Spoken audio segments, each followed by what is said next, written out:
Life and Teachings of the Masters of the Far East. Chapter 21. 5 o'clock next morning found us all assembled on the roof of the temple. After regular morning greetings, we gathered around. It is a usual custom. A selection was read. The selection this morning was from the records of the temple. Jas translated them, and we were surprised to find that the translation closely corresponded to the first chapter of John the Baptist in the Bible, and the second reading corresponded to the first chapter of Luke. After the reading, we asked if we might get our Bible and compared the versions. They readily consented, and with the assistance of Jas, we made the comparison and were surprised at the similarities. We had scarcely finished when the breakfast call sounded and all went in. After breakfast, we prepared to descend to the village and for a time to compare. The comparison left our minds. When we arrived, we found quite a number congregated from the nearby country, and were told by Jas that they were nearly all shepherds that pastured their flocks in the high mountains in the summer, and the time for leaving the lower region was fast approaching. We were told that such a meeting as would take place that afternoon was already called just before the people departed. When we walked through the village, we met Emil's nephew, and he suggested we go for a short walk before lunch. We accepted the invitation readily, as we wished to see some of the country around. While we were on this walk, several places were pointed out in the valley as being of special interest. The names, when translated, were closely resembled with those in the early Bible names, and the real significance of this did not present itself until we had returned, had lunch, and were seated among those that had assembled. There were about 200 in the assembly when the rest of our friends from the temple appeared. Then Emil's nephew rose and approached two men holding what looked to us like a large book. When this was opened, it proved to be a box in the form of a book. He selected a package which consisted of flat leaves like those of a manuscript. Then the box was placed on the ground. The package was handed to one of the men. He opened it and handed the first leaf to Emil's son. When the reading of each leaf was finished, it was handed to the other man, who placed it back in the box. The reading proceeded with Jas as interpreter. It had not gone very far when we saw that it bore a striking resemblance to the book of St. John, carried out much more in detail.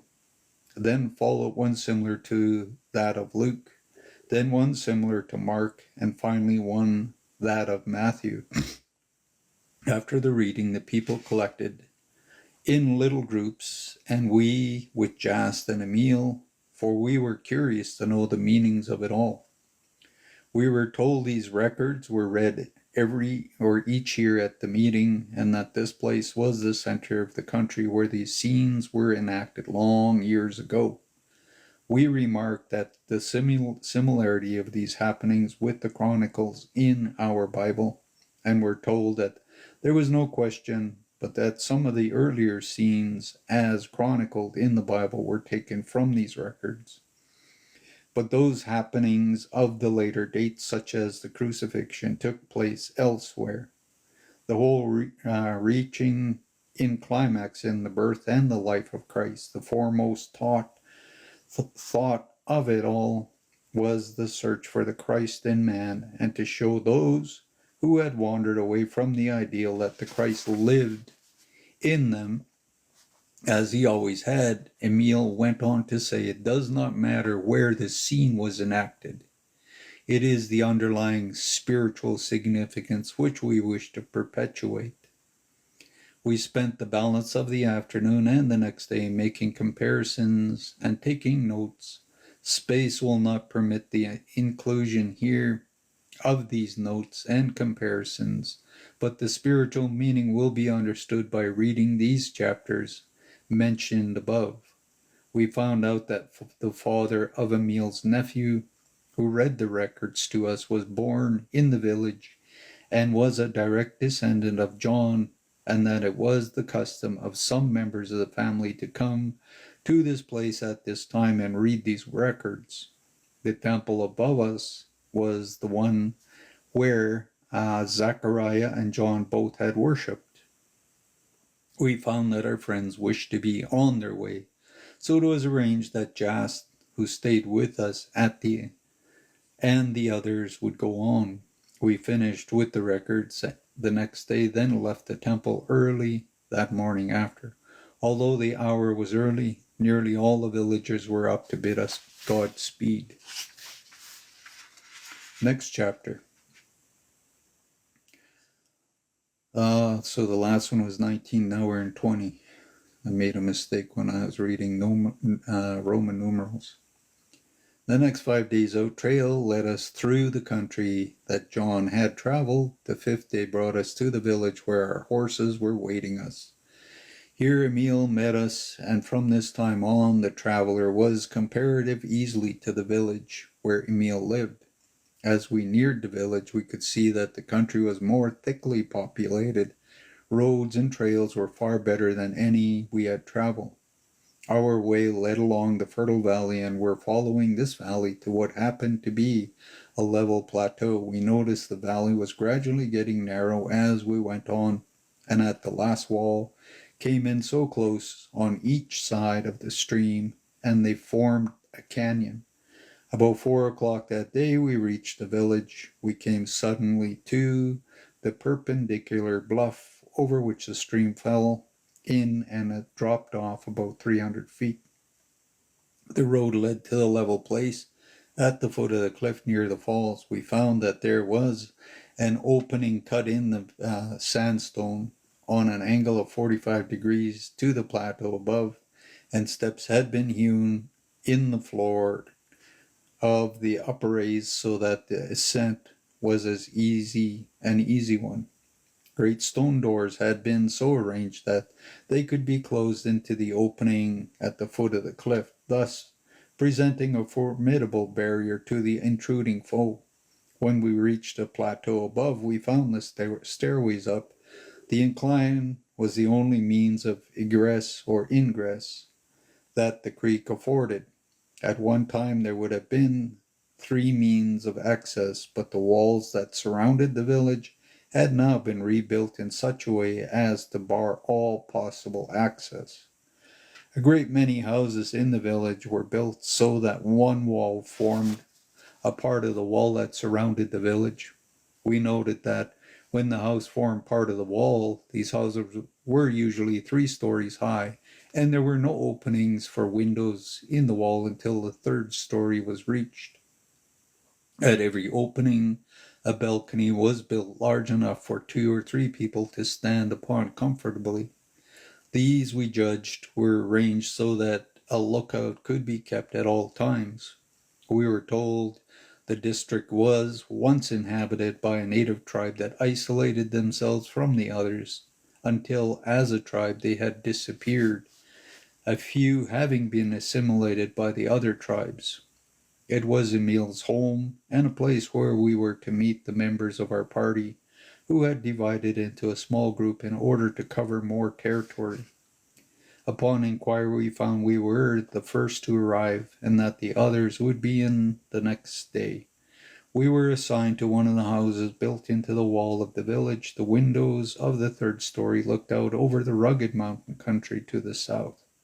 We were made comfortable and were told that supper would be served on the 1st or ground floor. We went down and found Emil, his sister, her husband, and son and daughter that we had met at the temple a few days before, seated at the table. We had no sooner finished supper and we heard a commotion in the little square which the house faced. One of the villagers came in and announced that our chief and his party had arrived. They were made comfortable, then we all proceeded to the roof. The sun had gone down, but the afterglow still lingered, and the view we looked out upon resembled a large basin at the confluence of a number of streams coming down in the deep gorge for the higher mountains. These streams all entered a large stream before it flowed over the steep walls of rocks into the valley below, thus forming a waterfall. This large stream emerged with the deep canyon and ran over the level plateau, but a few hundred feet before it plunged over a precipice. A number of smaller streams flowed over the perpendicular wall of the canyon cut by the large stream, forming perpendicular falls, in some cases roaring torrents.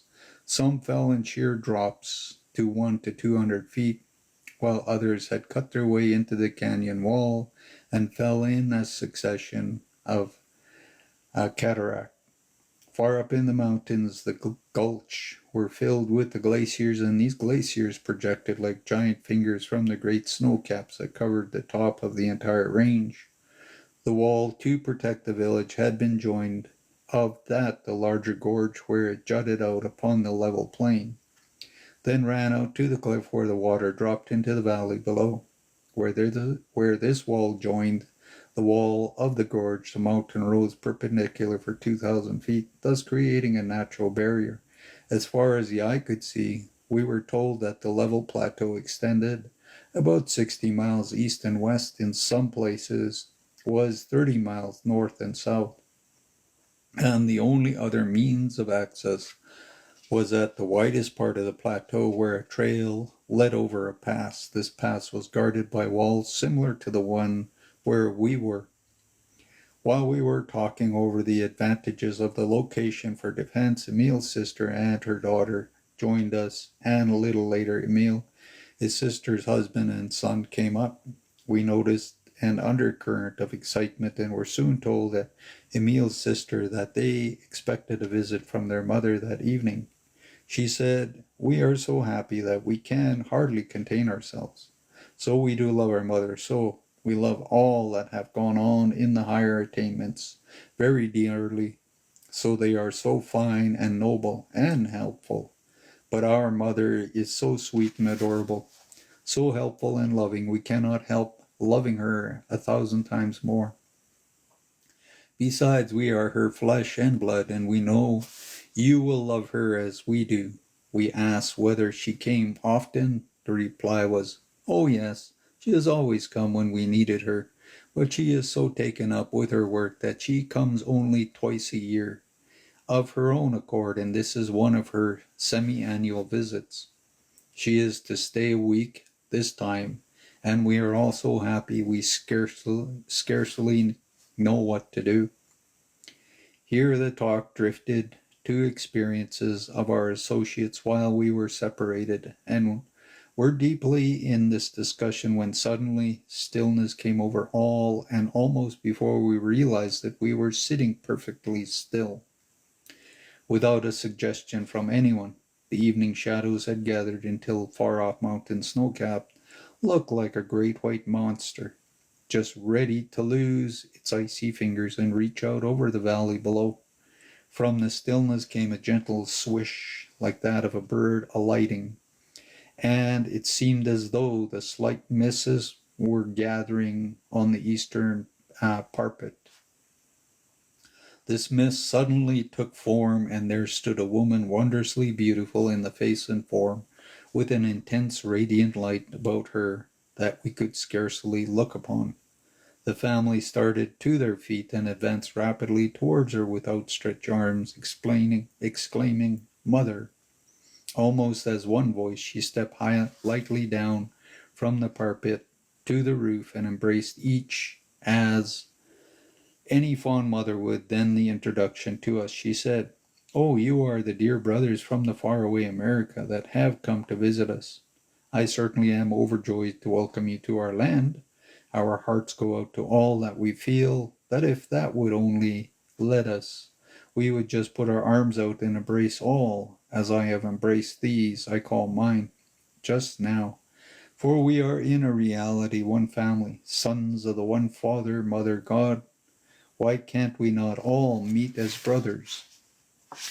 We have remarked just before that the evenings were growing chilly, But when this lady appeared, the warmth emitted from her presence made the evening seem like a midsummer. The air seemed laden with the perfume of flowers. A light like that of the full moon seemed to pervade everything, and there was a warmth and glow over all that I cannot describe. Yet there was no hint of display, just that deep, simple, kindly, childlike way. It was suggested that we go below, and the mother, with the other ladies, led the way to the stairs, with our party following, and the men of the household bringing up the rear. Then we noticed that, although we seemed to be walking in the usual way, our feet made no sound upon the roof or the stairs.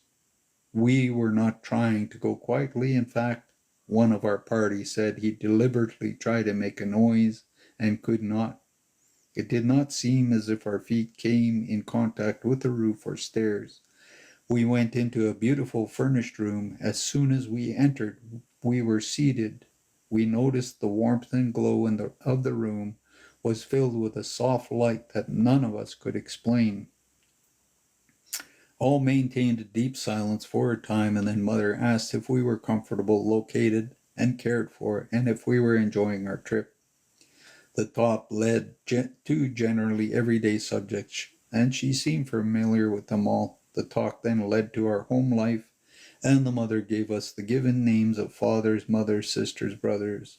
We were surprised at the detailed description of each of our lives that she gave without asking us one question. She told us the country we had visited, the work we had accomplished, and where we had failed. This was not told in a vague way that we would be obliged to piece together, but every detail stood out as plainly as if we were living the scenes over again. After our friends bade us good night, we could but wonder when we realized that not one of them was less than 100 years old, and the mother was over 700 years, and 600 of the time she had lived on earth with her physical body. Yet all were as buoyant and light-hearted as though they had been 20, and nothing was assumed. It was as though youthful people were with us before they departed. Departed that evening, we were told there would be quite an assembly in the lodge of the next evening, and that we were all invited to be present. Chapter 21. Before noon the next day, all the parties had arrived, and we spent the afternoon in comparing notes, these notes checked to the letter. That evening, after we had finished with our notes, we were invited to go directly to the lodge for dinner. We arrived, we found about 300 people, men, women, and children assembled, and seated at a long banquet table. They had reserved places for us at the one end of the table, so we could look down the whole length of the room. The tables were all covered with beautiful white linen, and set with china and silver plates, as for the real banquet. Yet there was but one dim light burning in the hall. After we had been seated for perhaps 20 minutes, there was a deep silence, and in a moment pale light flooded the room. The light grew stronger and stronger until all the room would glow. Everything in the room sparkled. 1,000 of incandescent lamps had been cunningly hidden and gone gradually until all were fully lighted. We were to learn afterwards that there were no electrical lights in the church. After light came on, the stillness lasted for about 15 minutes. Then of a sudden a mist seeped together, and there was the same swish, like a sound of swish, like a sound of a wing that we had heard the evening before, when Emil's mother appeared before us. Miss cleared, and standing in the room at a different where Emil's mother and 11 other men and women. Words fail to describe the radiant beauty of that scene. When I say that, although they had wings, they appeared like trolls. I am not exaggerating. Stood for an instant as transfixed, all bowed their heads and waited. In a moment there came music, unseen voice. I had heard a heavy voice, but had never experienced it until that night. They were fairly lifted, or so we were fairly lifted from our seats towards those that had appeared to walk to their seats. We began to notice that though they made no effort to walk quietly, their feet did not make the slightest sound. When the 12 were seated in their respective places, the same mist appeared again. When it cleared, there stood 12 more.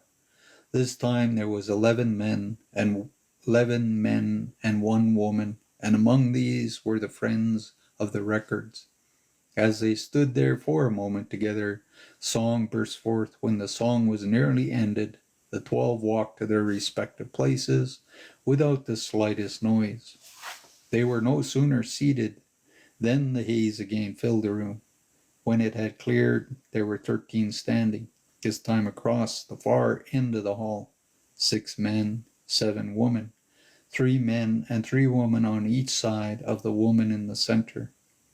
The center one appeared to be a beautiful girl in her teens. We had thought every woman that appeared was very beautiful, but this one surpassed them all.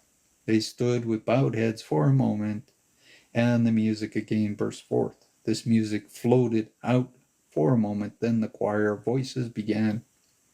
We rose to our feet as the tones rolled on. It seemed as though we could see thousands of mystical forms moving about and singing as with one voice, and through it all there was not one sad refrain, not one minor key. All was joyous, free bursts of music that came from the soul, that touched the soul, lifting it up and up until we felt as if we were losing all contact with the earth. As the singing ceased, the 13 walked to their respective places and were seated. Our eyes were fairly glued on the central figure as she advanced towards our table. With a lady on either side, she was seated at the head of our table. As she sat down, the plates were quietly stacked at her left hand. The light grew dim, and for a moment, and around each one of this 37, there was the same light that so puzzled us, and most beautiful circle of light just above the heads of our honoring guest. We were the only ones in the assembly that were greatly moved. Those assembled with us seemed to take it as a matter of course. After all were seated, the silence was maintained for a time. Then every voice in the room burst forth in a glad, free chant led by 37 that had appeared. When this was finished, the lady at the head of the table rose and held out her hand. On them appeared a small loaf of bread about 2 inches square and about 14 inches long. Then each one of the other 36 rows came forwards, received a similar loaf from her hand. They passed around to all the other tables and gave to each one a portion of the bread. Our Lady passed around and gave each one a portion of her loaf. As she handed each of us our portion, she said, "Know ye not that Christ dwells within you and in all? Know ye not that your body is pure, perfect, young, very beautiful and divine? Know ye not that God created you an exact image and likeness of himself, and gave you dominion over all things? You of yourself are always Christ, the perfect Son of God, the begotten Son of God, in whom the Father and Mother is well pleased. You are pure, perfect, holy, divine, one with God, all good, and each and every child has a right to claim his sonship, this divinity." When all had been given a portion, she returned to her seat. And the loaf was the same length, the same size as it was as she broke the first portion from it. After the ceremony was over, the edibles began to arrive. They came in large covered containers. These containers just appeared on the table before the lady, as if they were placed there by unseen hands. She lifted the lids, set them aside, and began serving. As served, the plates were passed. First one to the lady on the right, then one to the lady on the left, and then in turn passed them on until all were served generously. The meal had not progressed far when the chief asked the lady what she considered the greatest attribute of God.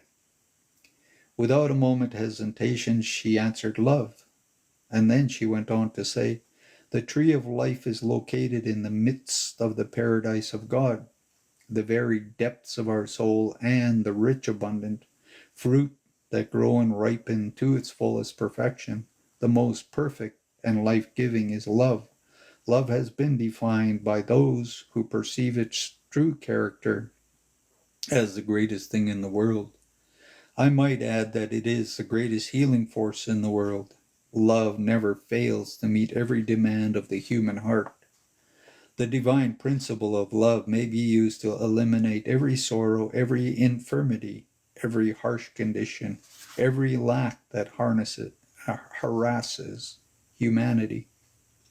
With the right understanding and use of a subtle and imitable influence of love, the world may be healed of its wounds, and the sweet mantle of its heavenly compassions may cover all inharmony, all ignorance, all mistakes of mankind. With wings outstretched, love searches out the arid spots of the human heart, the waste places of life, and with seeming magic touch, redeem humanity and transform them. Love is God, eternal, limitless, changeless, going on all vision into infinitude, the end we can only envision. Love fulfills the laws of its own. Love fulfills the laws of its own, consummates its perfect work, and reveals the peace within the soul of man. Love is ever seeking an outlet whereby it may flow forth into the soul of man and pour itself out as all good to him. It is not disturbed by man's perversity and discord in thinking. God's eternal current of love flows ever onwards, carrying before it into the great universal sea of forgiveness every appearance of inharmony or ugly which disturbs the peace of man. Love is the perfect fruit of the Spirit. It goes forth binding up the wounds of humanity, drawing nation into closer harmony and peace and prosperity to the world. It is the very pulse of the world, the heartbeat of the universe. Humanity must be charged with this current of love from great omnipresent life if it would do the work of Jesus. Does life press heavily upon you? Do you need courage, the strength to meet the problems that confront you? Are you sick or afraid? If so, lift your heart and pray to Him who leads the way. The imperishable love of God enfolds you. You need to fear. Did He not say, "Before they call, I will answer, and while they are yet speaking, I will hear"? Approach this throne of grace boldly, not as you have thought of bespeeching or groveling gratitude, but with a prayer of understanding faith, knowing that the help you stand in need of already yours. Never doubt. Do more, ask. Claim your birthright as the child of the living God, as Jesus did. Know that in the invisible, universal substance in which we all live and move and have our being is a very good and perfect thing that man can desire, waiting to be drawn forth by the faith into the invisible form or manifestation.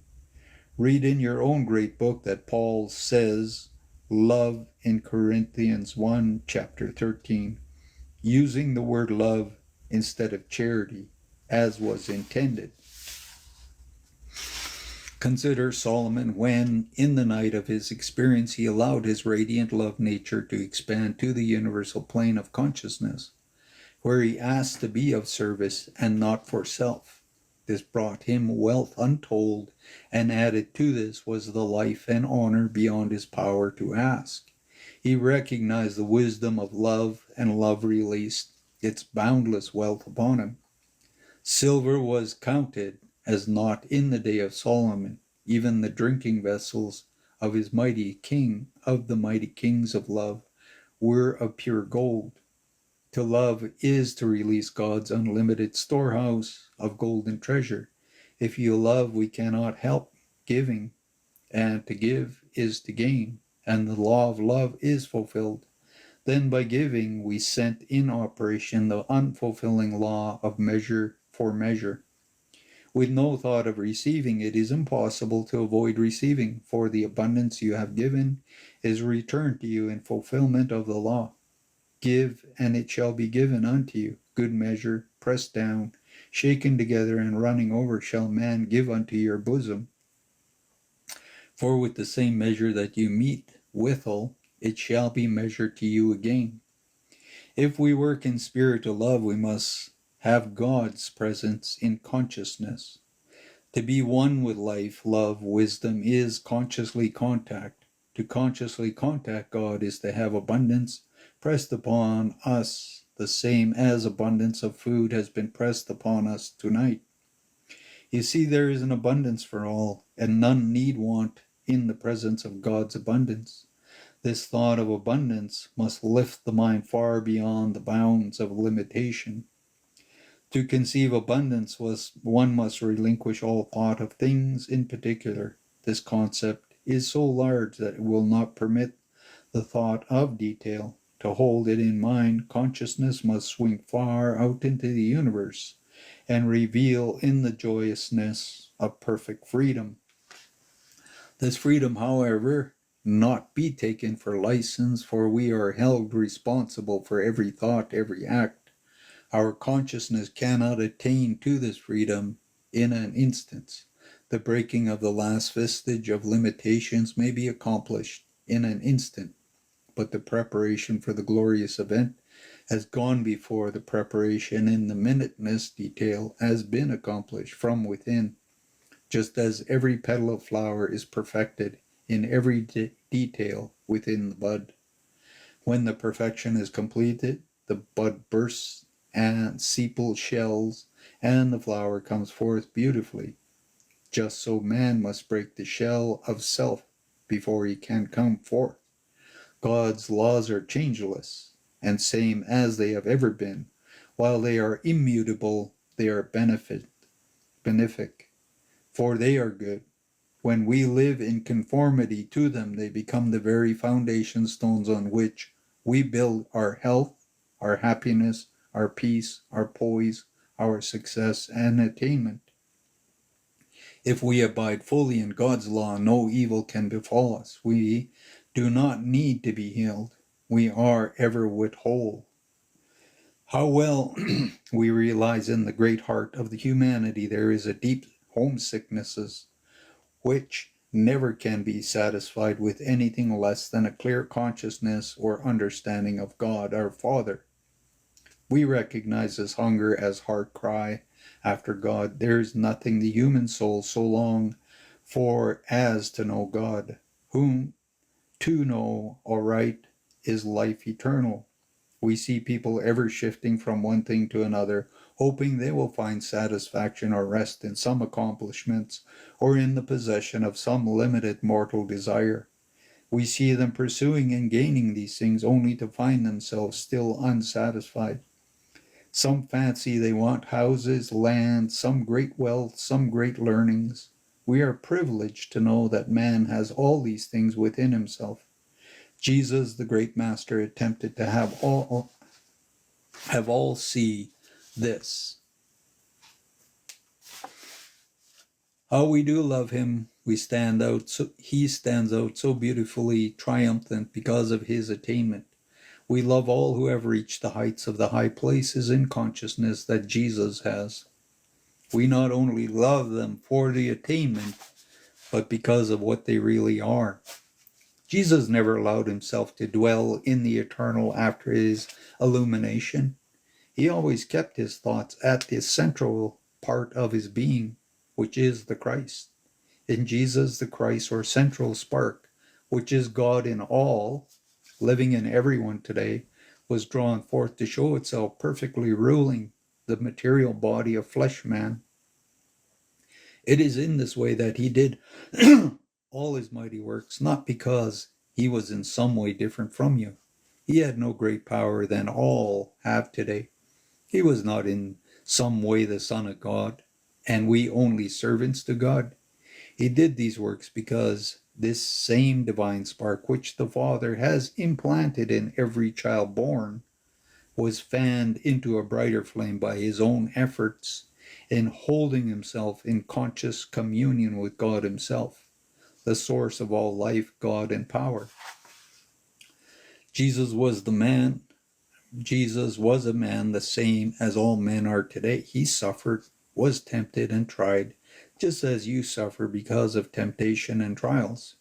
We know that during his residence on earth, in the visible body, Jesus spent hours of every day alone with God. We know that. In holy, early manhood, he went through just what we have gone through and what you are going through today. We know that every man must overcome the mortal and fleshly desires, the doubts, the fears, until he comes to the perfect consciousness or recognition of the indwelling presence. This Father in me, to whom Jesus ascribed the credit of all the mighty works, he had to learn as we had to learn, and as you are learning today. He was obligated to try over and over again, as you are doing. He was obligated to hold fast, as you are obligated to hold fast. Today, even with clenched fists and set teeth and saying, I will succeed, I do know that Christ lives within me. We recognize that it is the Christ within which Jesus, what he was and is today, and that the same attainments are for all. In all this, we would in no way detract from Jesus, for we love him with the love unspeakable. We know he went through the perfect crucifixion of self that he might lead his people to God, that he might show them the way out of sin, sickness, and trouble, and they might manifest the Father in them, that he might teach all that the same Father lives in all, loves all. None that follow Jesus' life and teachings closely can help but love him. He is our perfect elder brother. But if we sell our birthright, if we disregard and treat with contempt the benefic laws of God, and by so doing turn our backs on the Father's house, wander into the far country as did the prodigal son, of no avail is the peace and plenty and abundance of warmth and cheer that abide within the house. When you are tried of the husk of life, when you are weary and homesick, with faltering steps you may retrace your way home to the Father's house. This may be done over the road of bitter experience, or by a joyful letting go of all material things. It does not matter how the understanding and knowledge is gained, you will eventually press on towards the mark of this highest calling. With each step you will grow stronger and bolder until you will no longer falter nor hesitate. You will look within for your illumination. Then, in your awakened consciousness, you will realize that home is here. It is the divine omnipresence in which we all live, move, and have our being.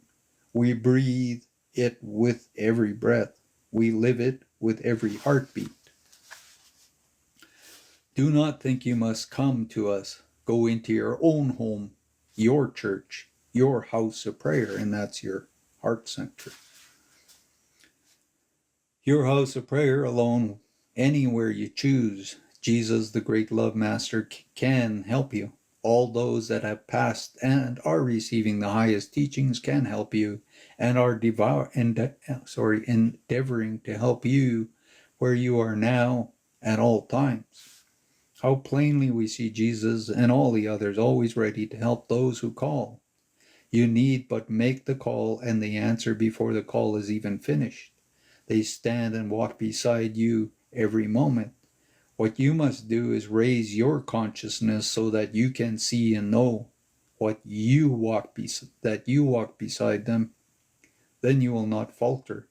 They are holding out their hands saying, "Come unto me and I will give you rest." This does not mean come after death. This means come now, just as you are. Raise your consciousness to the consciousness, and behold, you stand where you are tonight, above all mortal limitations, abundantly free. Peace, health, joy, love, prosperity are here. These are the fruits of the Spirit, the gift of God. If we look unto God, no harm can befall us, no evil can come nigh us. If we look to him wholly, we are healed of our infirmities in the transcendent name of the law, our Jesus. God is in the midst of you, child of infinite, immortal Spirit. There is naught to make you tremble or despair, naught to make you fear. From the bosom of the Father you come. The breath of the Almighty God creates you, a living soul. Before Abraham was, you were. Beloved, now you see, we sons of God, joint heirs with Christ, the same power is in you that is in Jesus. This is called the mantle of the Spirit. With the great concept of this, it is found that there is no decay, no disease, no accident, no death, nothing that can take your life in any way. You can draw this mantle so closely around you that nothing can penetrate it. Nothing can touch you. All the destructive agencies or forces ever created by man may be directed at you, yet you will come forth unharmed. If by any chance the outer form should be destroyed, it would immediately return as spiritual in the same form. This is an armor better than any armor plate ever devised by man. You can use it at all times without money, without price. You can stand forth as you are, the child of the living God. Jesus recognized this, and he could have saved himself the Calvary experience. Had he wished to use his power, his enemies could not have touched him. He saw there was a great spiritual change taking place in his body, and he saw that if this was brought about among those he knew and loved without some outward change, a great many would not recognize the spiritual import, but would still cling to the personal. He knew that he had the power to overcome death, and he wished to show those that he loved that they had the same power.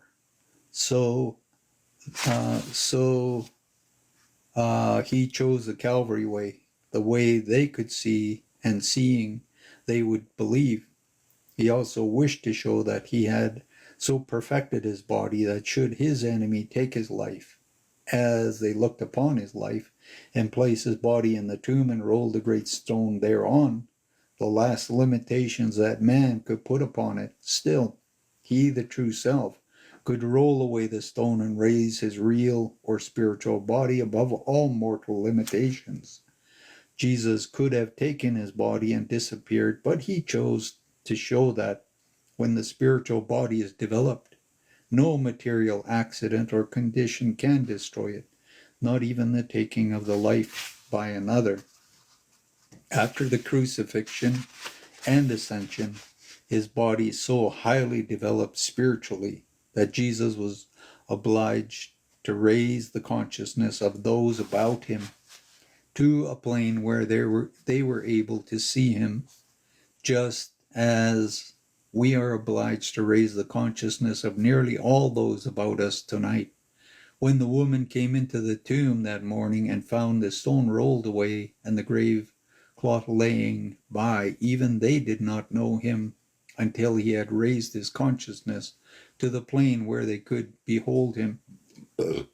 Then later, when two were on the road to Emmaus, Jesus drew near and conversed with them, yet they knew him not until he broke bread with them. At that time, their consciousness was raised to a plane where they could behold him. Just so, when he appeared to others, he even walked and talked with them, yet they did not recognize him because their consciousness was not functioning on the plane where they could see him. The moment their consciousness did rise or function on the plane of his, they saw him. Then some perceived the spiritual import of actuality. They saw the deep meaning underlying all. They knew, yet with this, great many did not believe in him because they had not yet attained the plane of consciousness where they could see or perceive the underlying spiritual meaning. Then the veil of mystery drawn by man's mortal perception was removed, and the veil of the temple was rent in twain. from the top, was rent in twain from the top to the bottom. The conscious was attained, the death had been overcome, and that not only death, but all mankind mortal limitations could and would be overcome by coming up over them or raising our consciousness to a plane on which they can no longer be seen and therefore do not exist. If this consciousness is loved and cherished, it will come forth. This was the revelation that came to Jacob as he lay upon the hearthstone of materiality, and was revealed to him that which is gazed on is brought forth in his realization, and realization uh, of this released him from material bondage. It was this which prompted him to put spotted sticks in the cows' drinking water, thus causing them to bring forth spotted offspring. We can so definitely put forth our ideal into formless, that is, form direct from the uniformed, and which appears invisible to mortal consciousness. The drinking water of the cows but typifies the mirror through which the image held in the mind is reflected to the soul, the innermost, and then conceives and brought forth. It is the same with the friends assembled here tonight, only a few of the earnest ones perceive that they go on, unfold, and do the real work of God. Others make a good beginning, but it is soon required too much exertion to surmount the first wall of materiality. They find it much easier to drift with the tide, and they drop out. They have all lived in the visible mortal plane on this earth. In fact, we have never left the earth. We are now invisible only to those that are in the mortal consciousness. To those that are on the higher planes of consciousness, we are always visible. Every seed idea placed in the soul becomes a conception and is given thought form in mind, later to be experienced in physical form. Ideas of perfection produce perfection. The reverse is equally true. Just as the sun and the earth produce an equal willingness, the mighty tree and the frailest flowers, when their respective seeds are planted, so spirit and soul respond to man, and that which he desires, or that for which he has asked, believing he receives. Those that have passed from the invisible through death are manifesting on the same physical plane as when they left their bodies, for the mortal mind functions on the physical plane. This is the cause of the great psychic realm which lies between the material and the invisible. So I think I'm going to break there.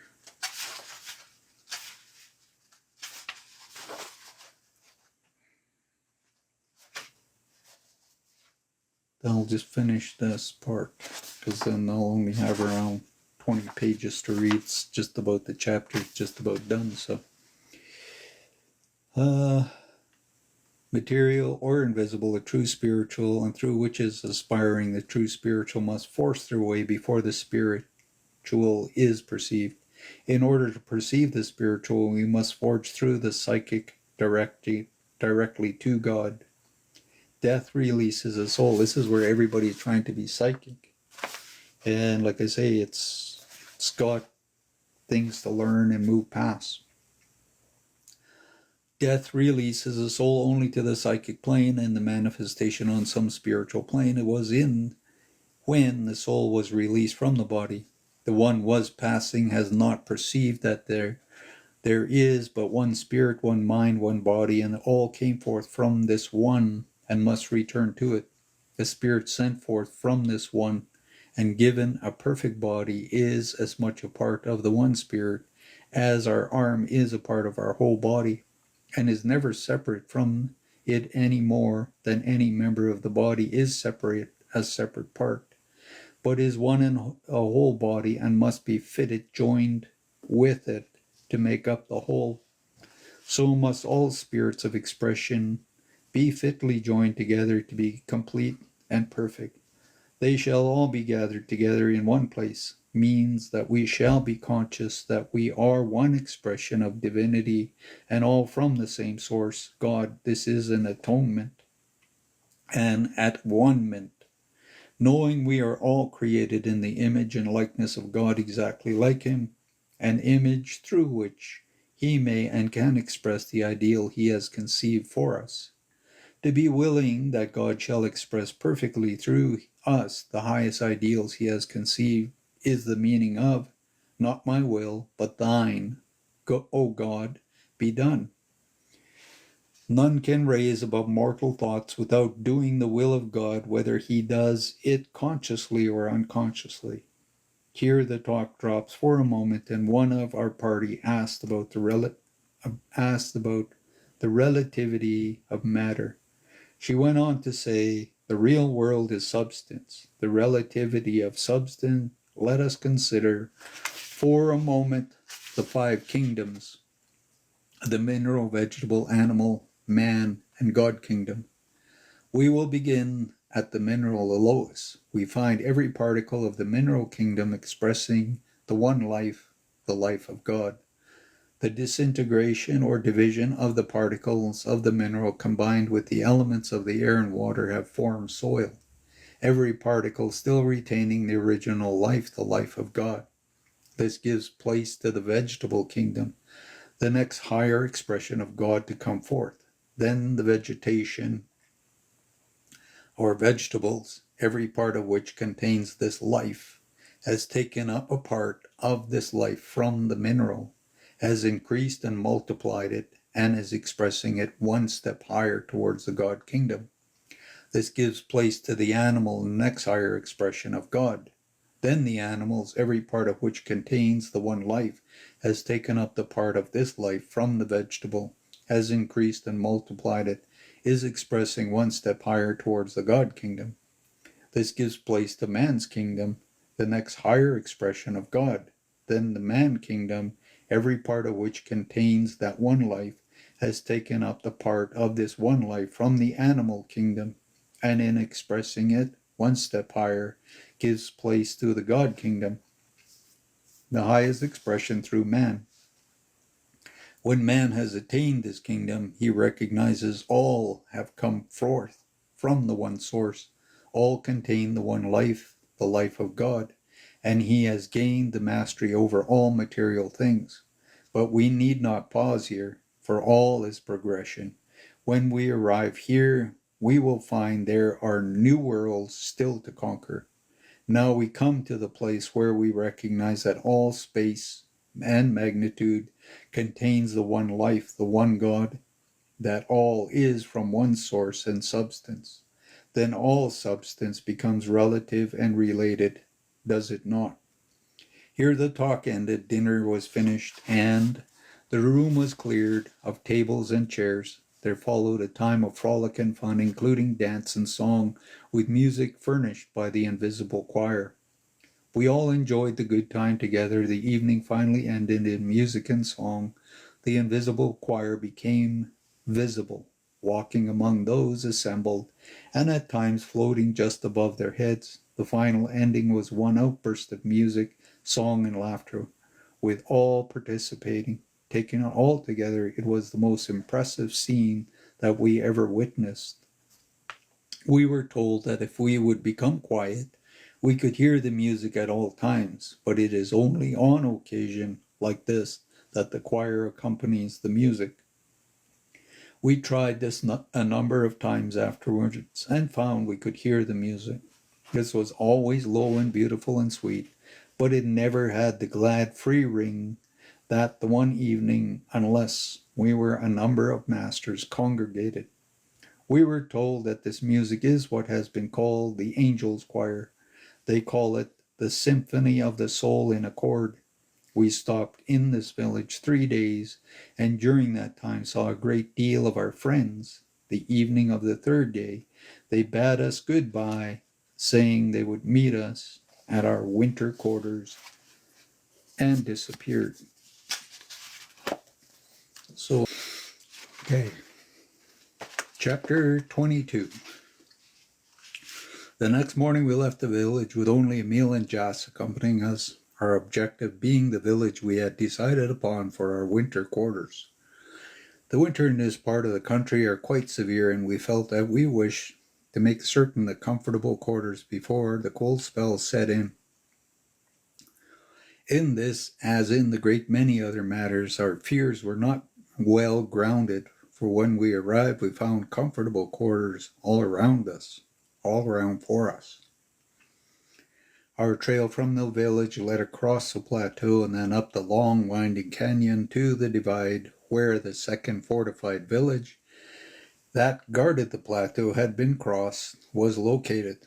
The canyon walls were from 200 to 500 feet perpendicular and joined the mountain, which rose to the elevation of 2,000 feet above the crest where the trail crossed the divide.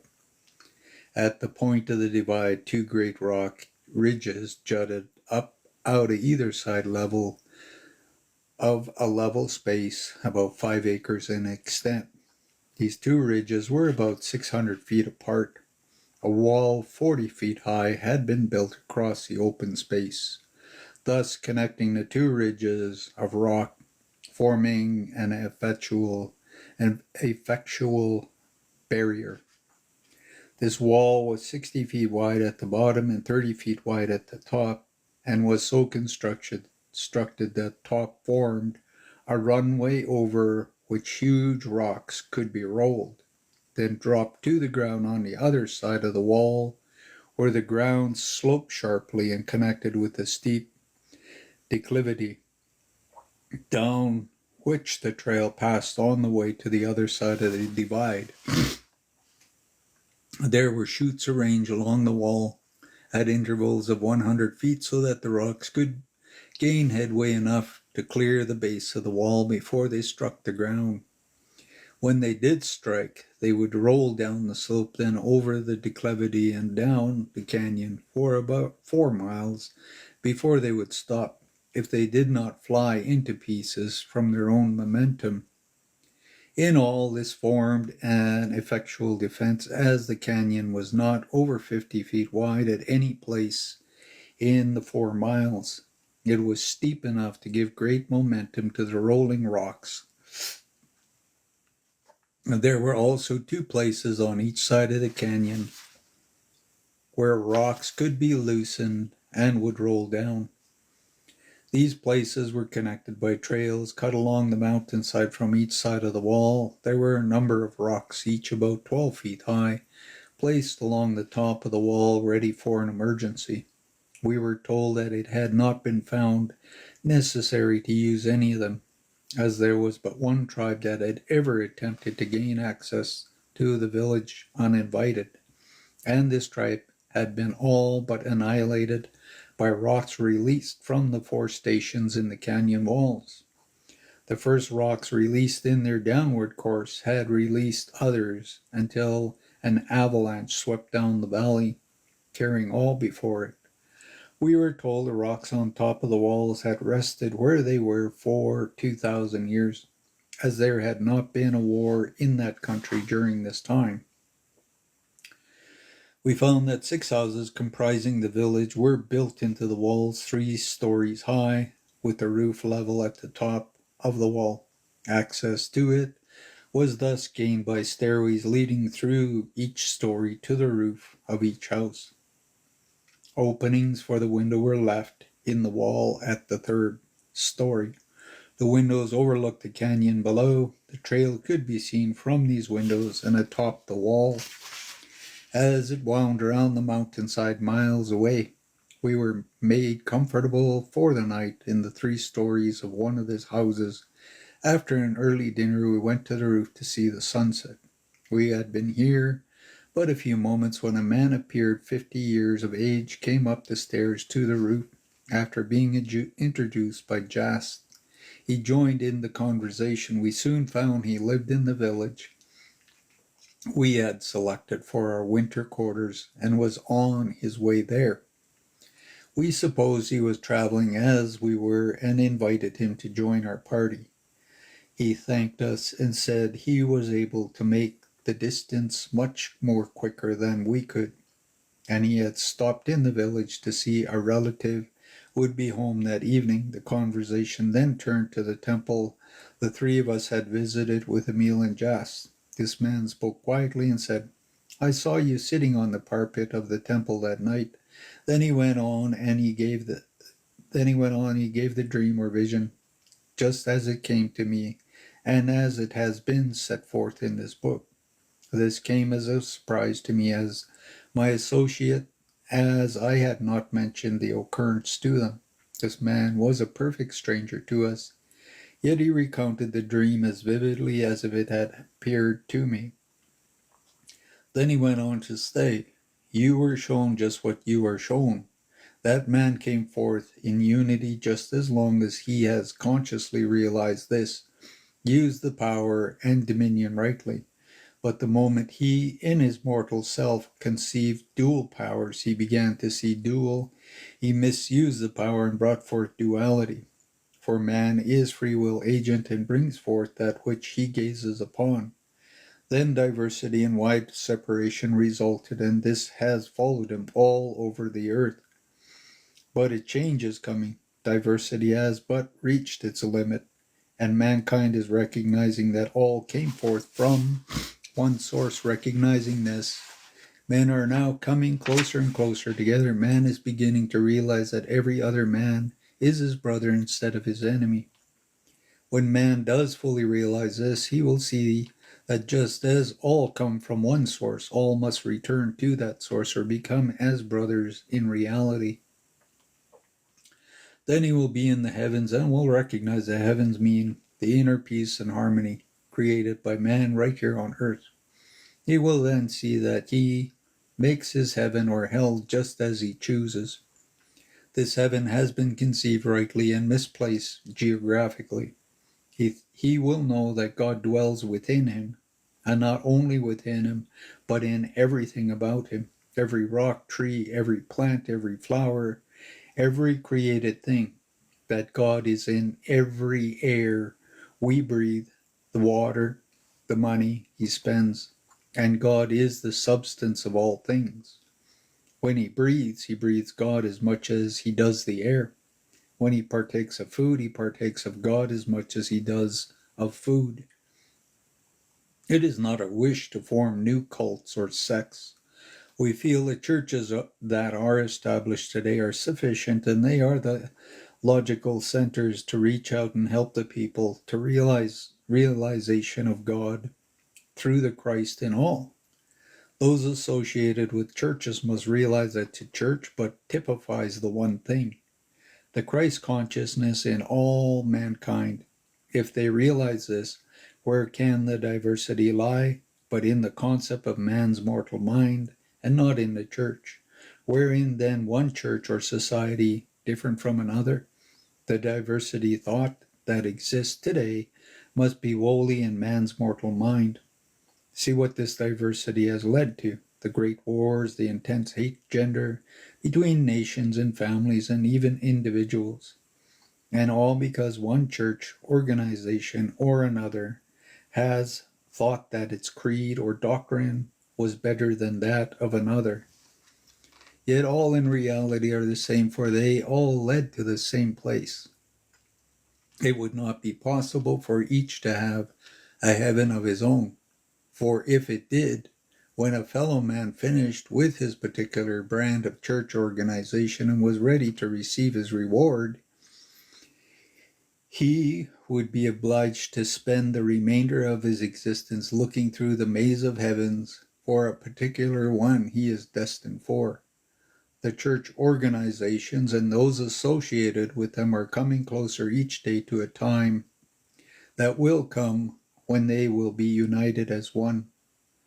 When all are one, there will be no need for organization.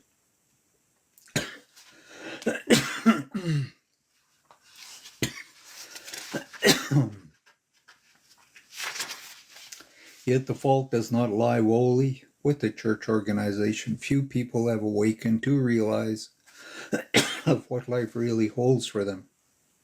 We find the greater majority drifting through life, dissatisfied, dazed, crushed, and uncertain. Each must learn to lay hold of life and begin to express from his own life center, with purposeful, definite actions, the gifts that God has given him. Each must unfold his own life. It is not possible for one to live for another. No one can express your life for you, and none can say how you must express your own life. As the Father has life within himself, so has he given unto his Son to have life in himself. A soul cannot realize this and just drift. From the whole purpose of life reveals itself in the privilege and opportunity of expressing God's self within.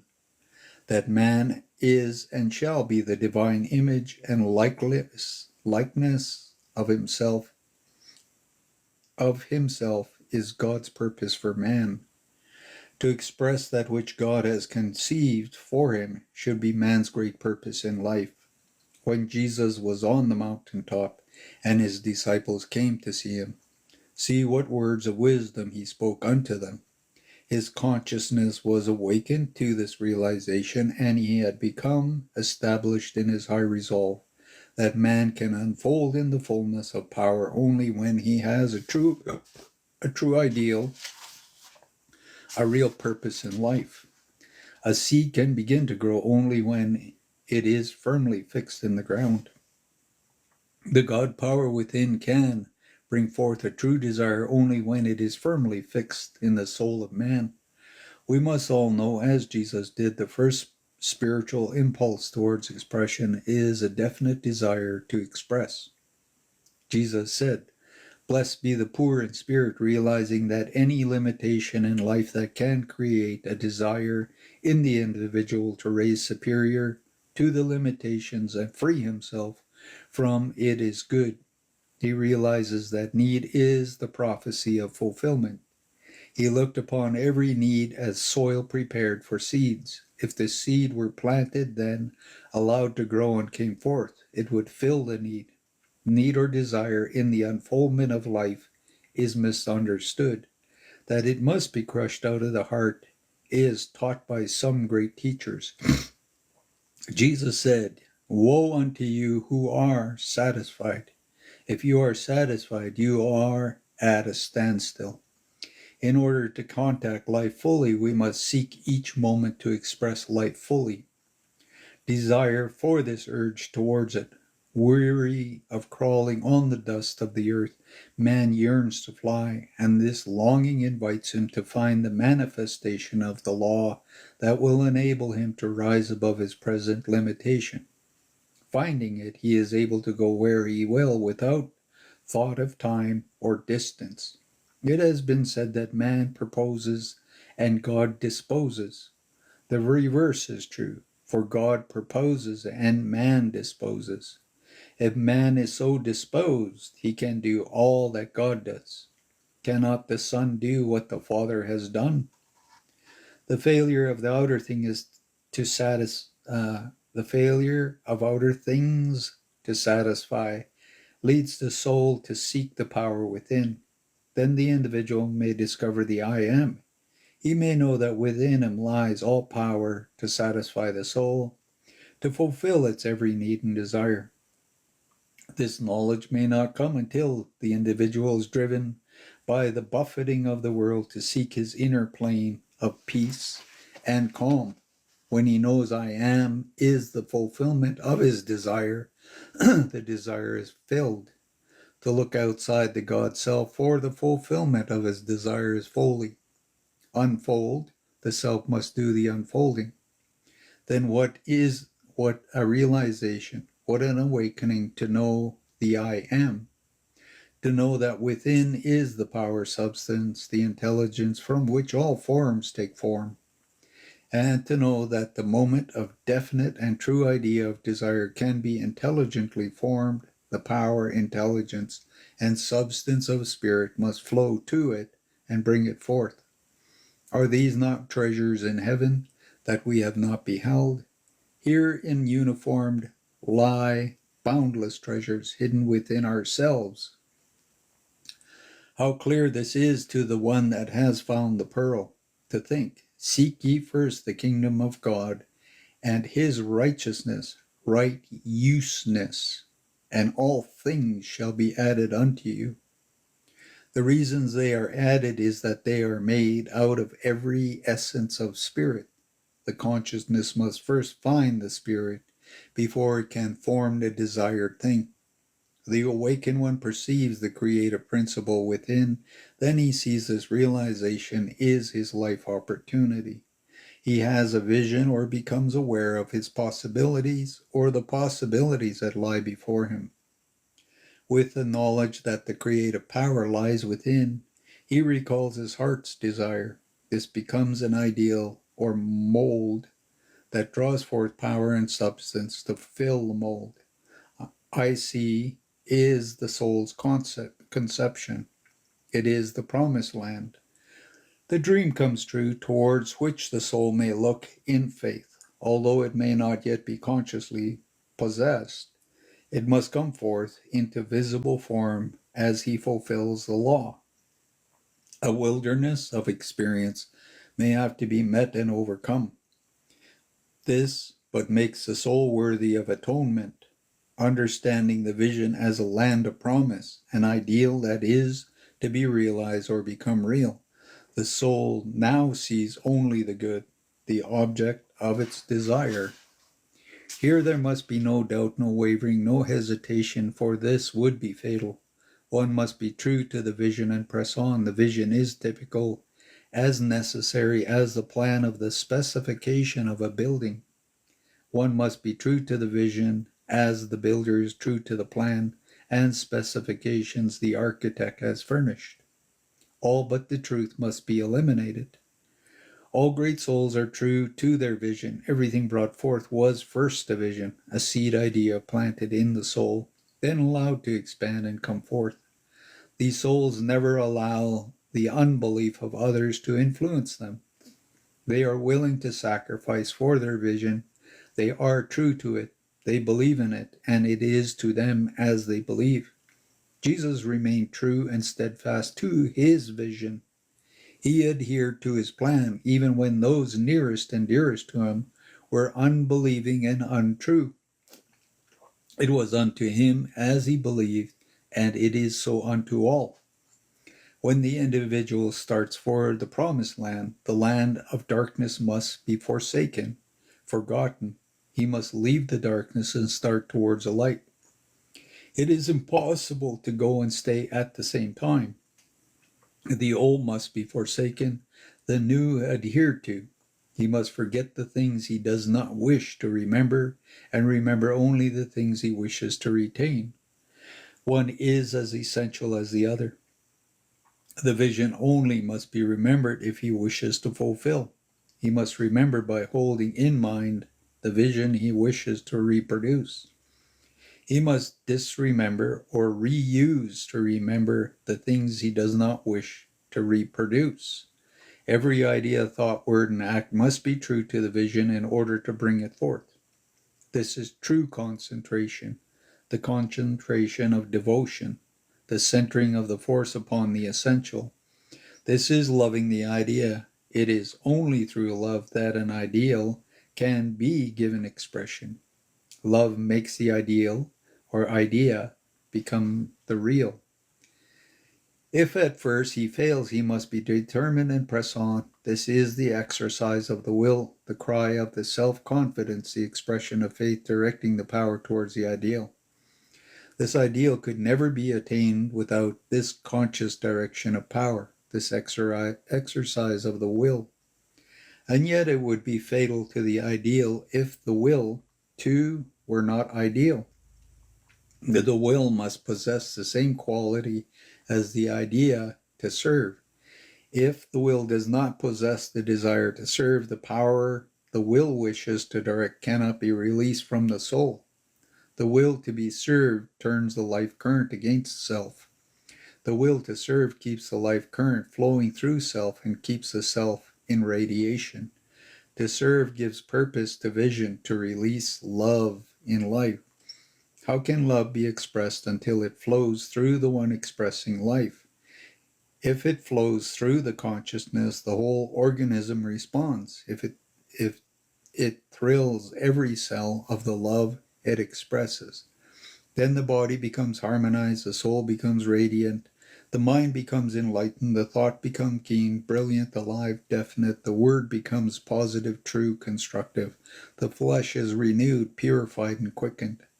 After affairs are adjusted and all things assume their true position, the I am is expressed through the me, and the me is no longer allowed to suppress the I am. If the body is not obedient to spirit, how can it express the spirit? The conscious mind must seek and want the spirit in order to learn the power of the spirit. In this way, the individual learns to know that spirit is the fulfillment of the need. In no way can it be given higher expressions than when it is allowed to fill the need of others. It is the following forth to others that opens the storehouse of spirit. It is the I to serve that opens the unlimited storehouse of God to all and brings its realization to the soul. The soul has returned to the Father's house as soon as it has will to serve. The prodigal who is serving becomes the feasted son. The hireling feeding on the husk becomes the prince of the royal household, the household of his own possibilities. He knows the love of God and understands and appropriates his Father's gift. None but the Son can receive this gift. No servant, no hireling can enter into the joy of the Son's inheritance. The servant is always seeking to attain. The Son has already inherited all that the Father has. When we know that we belong to the Father's household and that we are heirs to all that the Father has, then we can begin to live as the Father wishes us to live. Behold, now we are the sons of God. The Son's consciousness causes the fulfillment. The servant consciousness causes the lack. We will find every desire of the heart fulfilled by the Father as soon as we act the part of the Son in thought, word, and deed. We will find that the Son of God are free. Here the speaker arose, bade us good night, and with the remark that he hoped to see us when we arrived at Winter's Quarter, and departed. Chapter 23.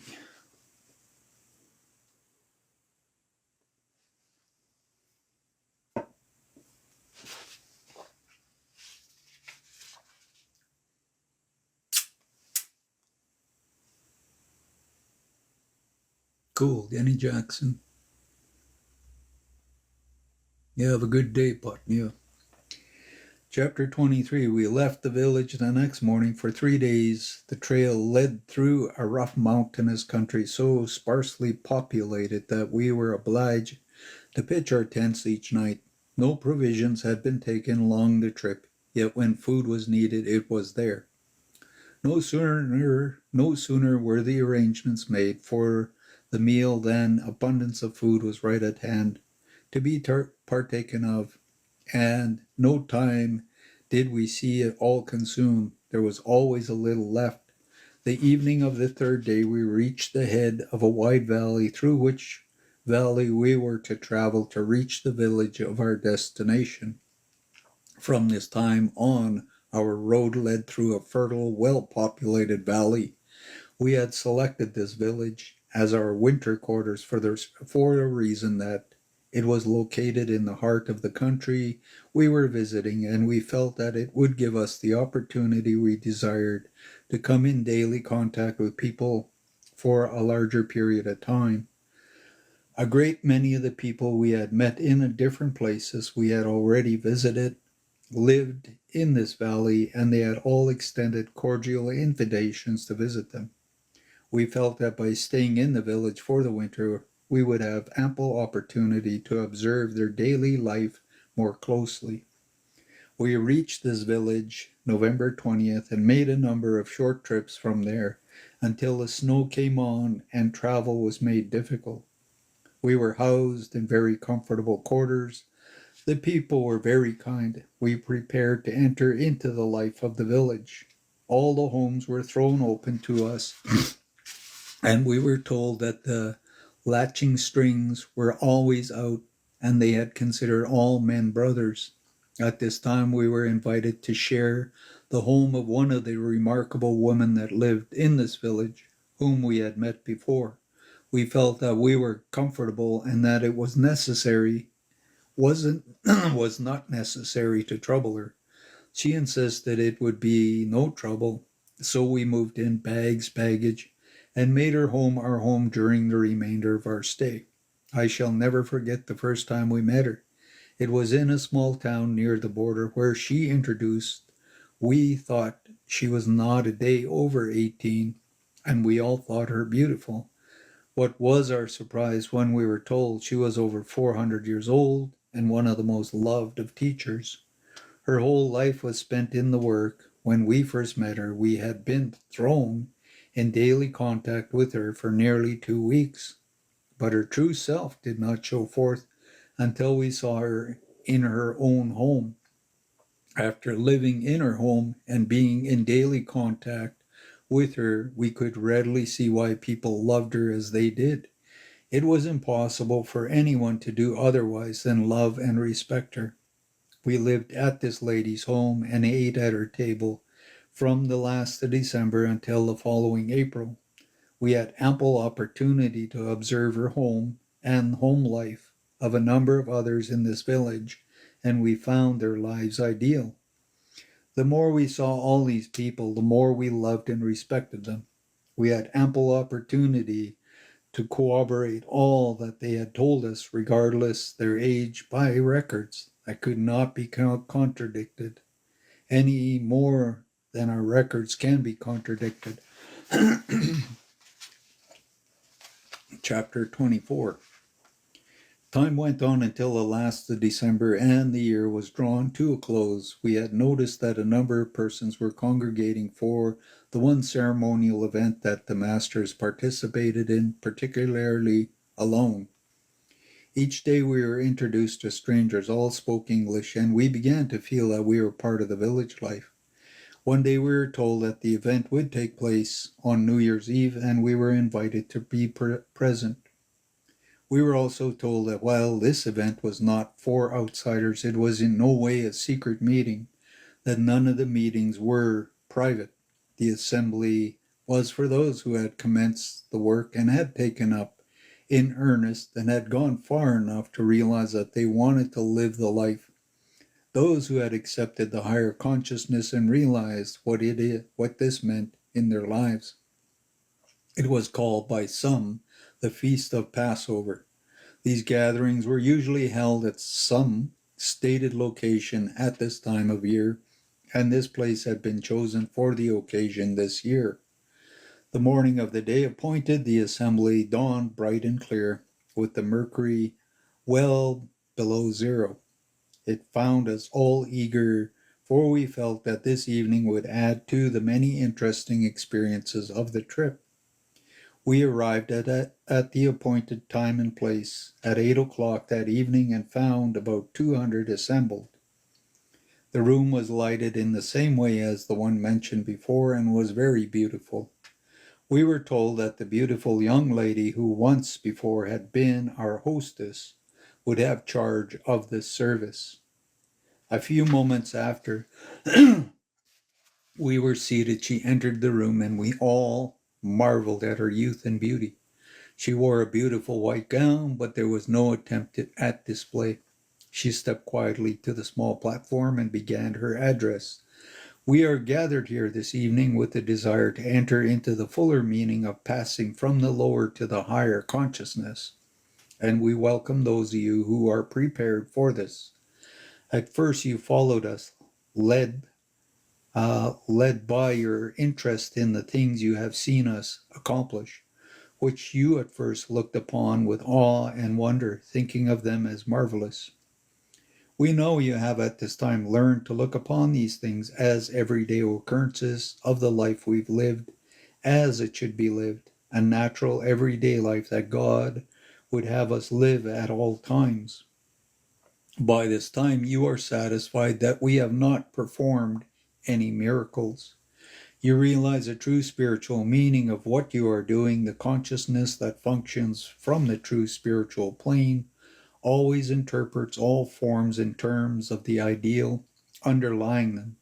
Then the great inner meaning is revealed, and there is no mystery, consequently, no marvel, no miracle.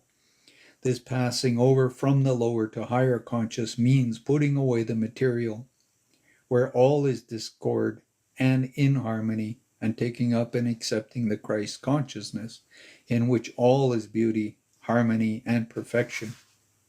This is the natural way of living, the way God sees us living, the way so beautifully exemplified by Jesus here on earth. The other is the unnatural, the self way, the hard way.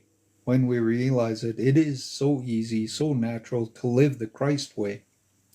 Then we came into the Christ consciousness. We have tables spread. This is the only occasion on which we congregate for a feast. It is not a feast such as those in mortal consciousness might think. It is a feast of realization and accomplishment, symbolizing the passing from the mortal to the Christ consciousness, and so greatly misunderstood throughout the world today. We believe that all of God's children will sit down to such a feast someday with the true realization of its meaning. We shall have with us tonight a few of those that have so perfected their bodies that they are able to take them into the celestial realms and there receive the highest teachings. They have all lived a certain time here in visible form. They passed on, taken their bodies with them, to a place of consciousness where they are not visible to the mortal eye, and we must raise our consciousness to the Christ consciousness to converse with them. But those that have so perfected the body that they can take it to the celestial realm can return to us and go away at will. They are able to come and instruct all who are receptive to their teachings and appear and disappear at will. It is these that come and teach us when we are ready to receive instruction, sometimes intuitively and at times by personal contact. There will be 5 of these to break bread with us tonight. Among these 5 is one especially beloved by us, as she is the mother of one of us and has dwelt among us. This proved to be Emil's mother. We will now gather around the tables.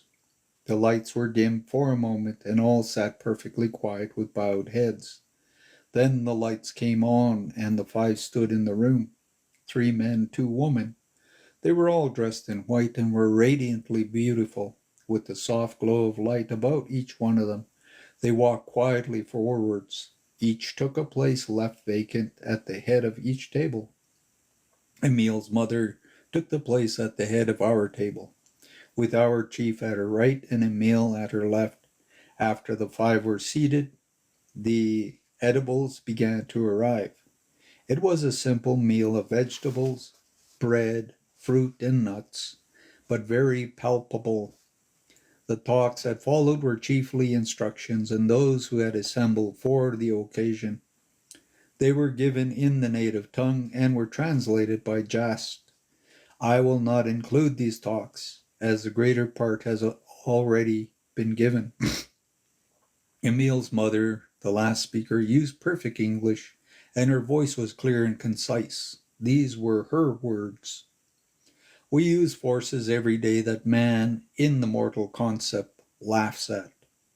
We who are privileged to see and use these are doing all that we can to have men see and know what they are keeping out of their lives by the thoughts they are holding of the perfect thing that are right at hand, ready and waiting to be taken hold of. As soon as these forces are taken hold of or appropriated by man, they will be far more real and living than those things that man clings to so desperately in the mortal, clinging to because they can be seen, felt, and handled or contacted through the limited mortal senses. You will note that all our comforts in this room and those you are occupying, such as light and heat, even the things you have eaten, are prepared by one of these forces. You may call it light ray, or what you will. We see it as a great universal power of force, which, when contacted by man, will work for him far more efficiently than steam, electricity, gasoline, or coal. Yet we call it one of the least of the forces of powers. This force will not only furnish all the power needed by man, but it will also furnish heat for all of his needs, at all times and in all places, without the consumption of 1 pound of fuel of any kind. This force is perfectly noiseless. If man will contact and use it, it will stop a great deal of noise and confusion that now seems unavoidable. This power is right at hand, all about you, waiting for man to contact and use it. When he does contact and use this force, it will be far simpler than steam or electricity. As man is able to do this, he will see that all modes of power and locomotion that he has devised are but makeshifts that he has brought forth in his own mortal concept. He has thought that he himself has brought them forth, and he has in this way brought forth only that which he could contact with mortal senses. He has brought forth imperfect things, whereas if man would see that all is of God and from God expressing through him, all things that he bring forth would be perfect. Man, having free will, has chosen the hard way, and instead of realizing his sonship with God and using all that God has, he will go on in the hard way until he is driven to realize that there must be and really is a better way. He will eventually know that God's way is the only way. Then he will express the perfection that God sees him expressing right now. Do you not see how you must be centered in the Father within you, drawing the whole of your good from him, and however force of your nature is to operate from the divine self, in the beginning of all expressions is God, the Father, within. Else God could not be expressed or brought forth. Here one of our party asked what the power or force or thought or word had upon our lives. She held out her hand, and in a moment a small object was lying in it. She said, "Let them drop this pebble into a bowl of water."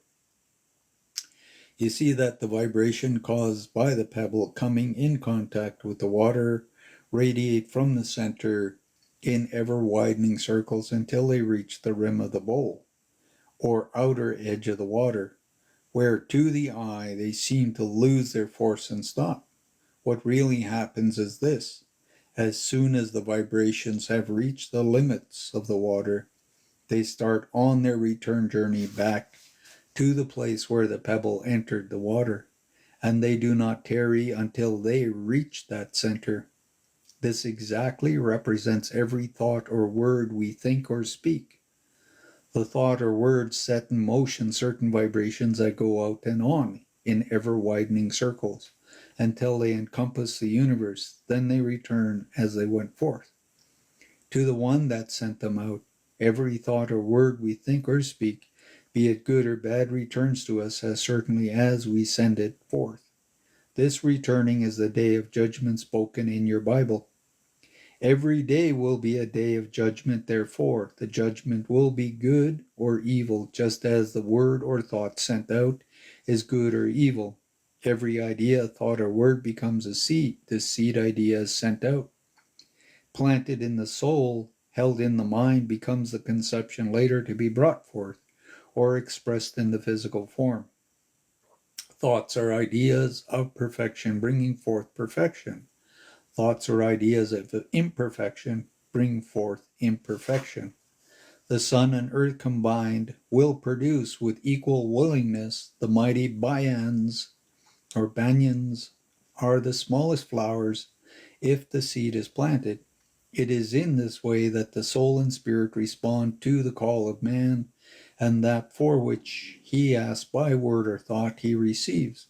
The only thing that has separated man from heaven is the mist of material thought that man has created around heaven.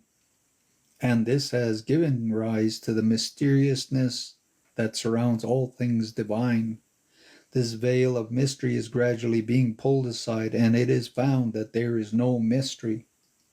Those establishing their different church organizations have found it expedient to surround the thing of God with mystery, thinking to get closer hold upon the people.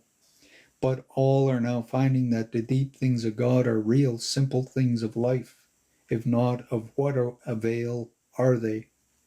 All are perceiving that the church but typify the Christ consciousness in man, the God center of humanity. They are perceiving the ideal instead of worshiping the idol, which has been built by mortal thought.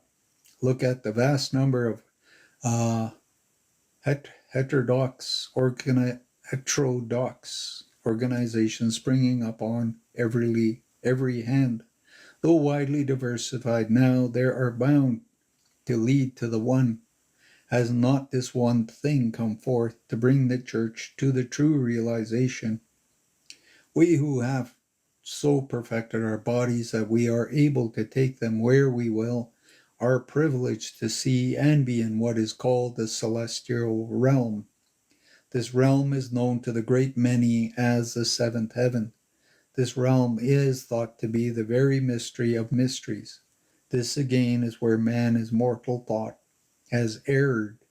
There is no mystery. We have only reached a place in consciousness where we are able to receive the highest teachings, the place where Jesus is today. It is a place in consciousness where we know that by putting off mortality, we are able to take on immortality, where we know that man is immortal, sinless, deathless, unchangeable, eternal, just as God is and God sees man. A place where we know the real meaning of transfiguration, where we are all able to commune with God and see Him face to face. A place where we know that all can come and receive and be as we are. We know that before long the consciousness of all will be raised to the plane where we can talk with them face to face and see eye to eye.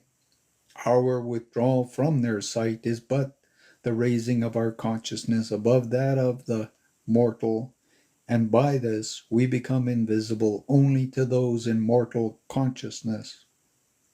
We have to look upon three events: one that happened long ago, the one that typifies to you the birth of the Christ consciousness in man, the birth of the babe Jesus, then the one we can see coming, when your great nation accepts the realization of the Christ consciousness. When we love to turn to the third and last, the greatest of all splendors, the second and last coming of the Christ. When all know and accept the Christ within, and live and unfold this consciousness and grow as the lilies grow. This is the at-one-ment, the atonement. As she finished, the invisible choir began to sing. The room was first filled with music, which ended in solemn brig, B or D, dridge, dirge.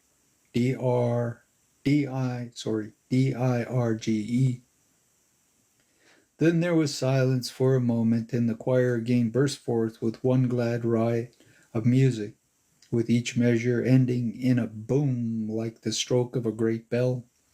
This continued until 12 had been sounded, and we suddenly realized that it was 12 o'clock and New Year's was here. Thus ended our first year with these wonderful people.